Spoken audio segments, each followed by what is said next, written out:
Welcome to another edition of Chaplain John with Chaplain John Sayers, featuring special reports and interviews with people doing kingdom ministry in Tulare County and beyond.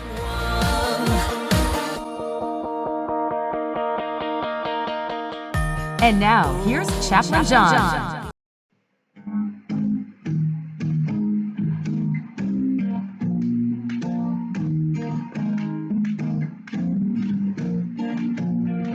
I'm trading my sorrow, now I'm trading my pain, I'm laying them down for the joy of the Lord.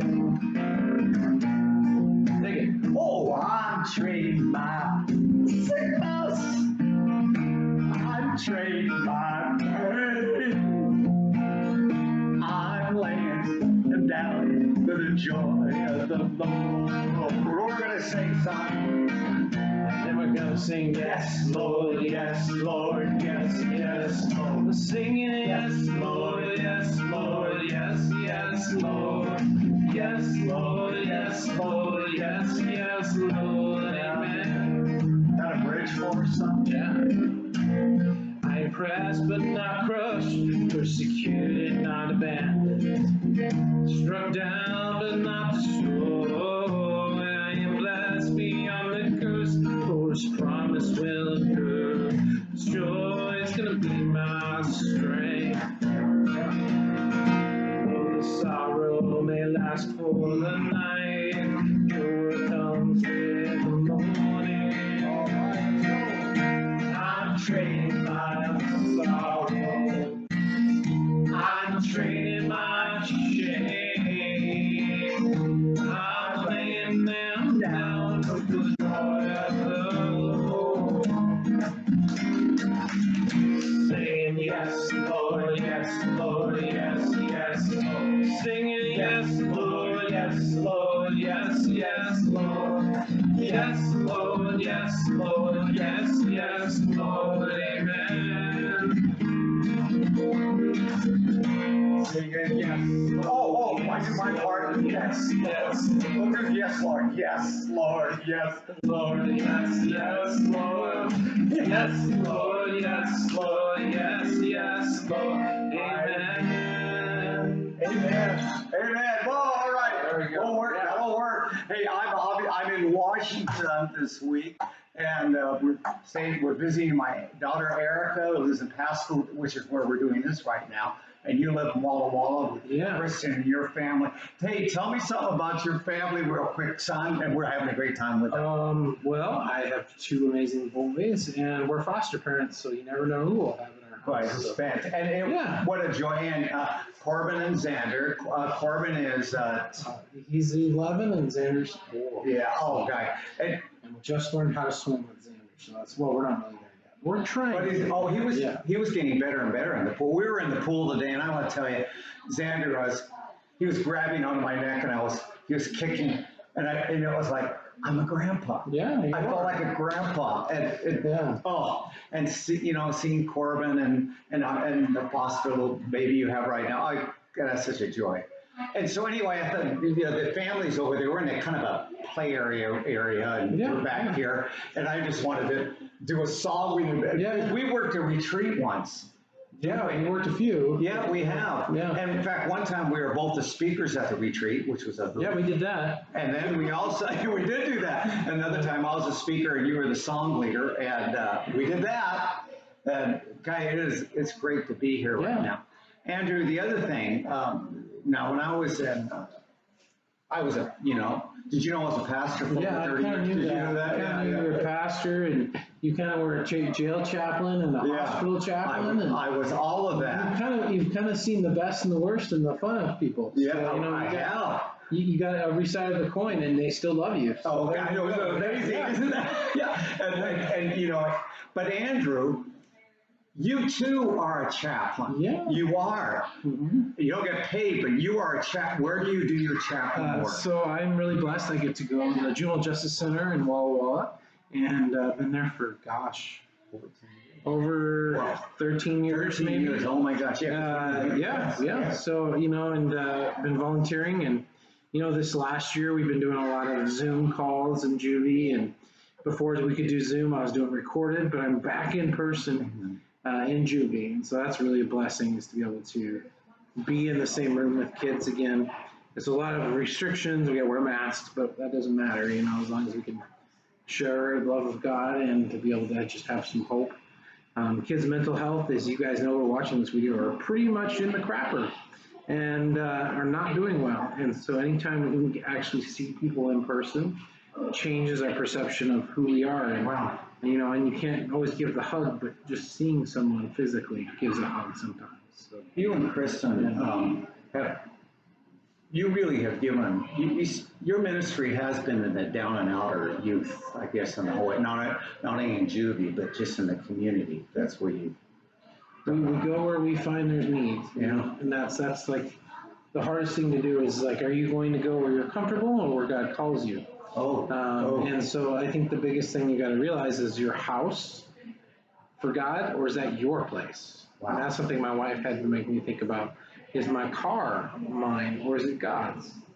If Jesus were walking with you today and he said, hey, take me to your work, would we want him there?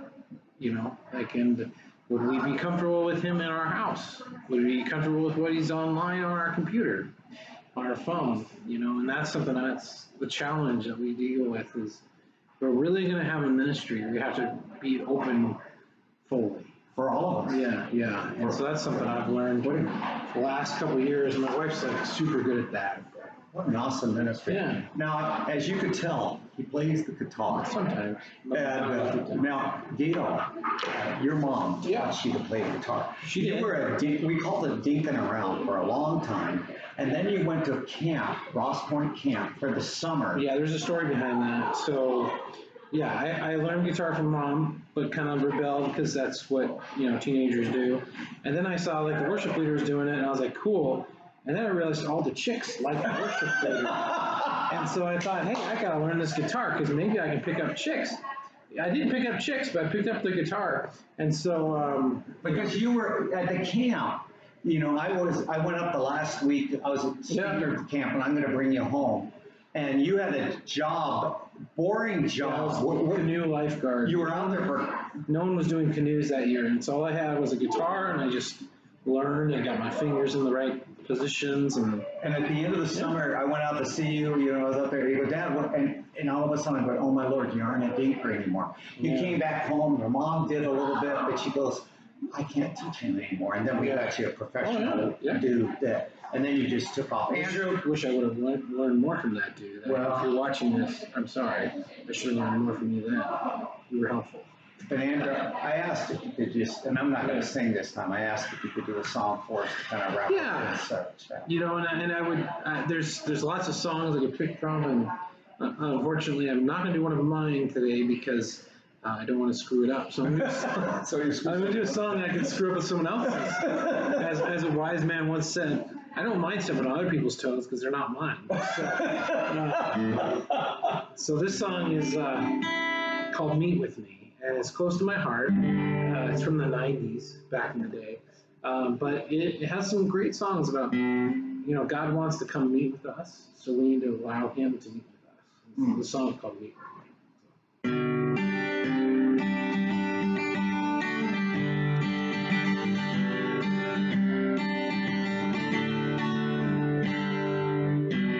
I'm here to meet with you.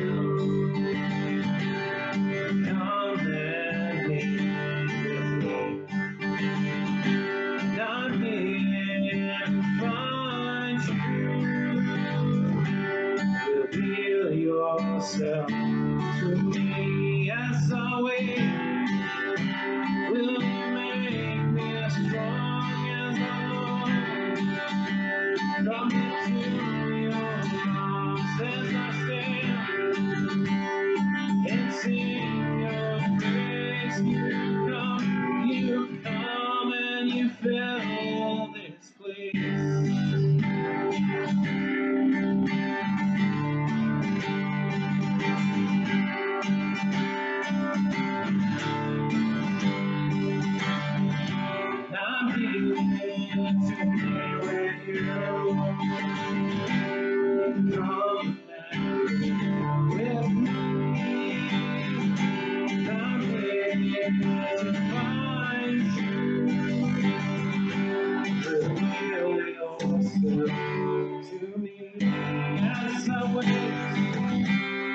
That's it. That's the. You are you're my son, but you're my brother. Yeah. Okay. And guys, I want to thank you, and I'll do some more with Andrew, but probably this time it's going to be kind of a Zoom type thing, isn't it? Well, Yeah. until we come back here again. Yeah. All right. Hey, God bless you, and that's a wrap. Whoa.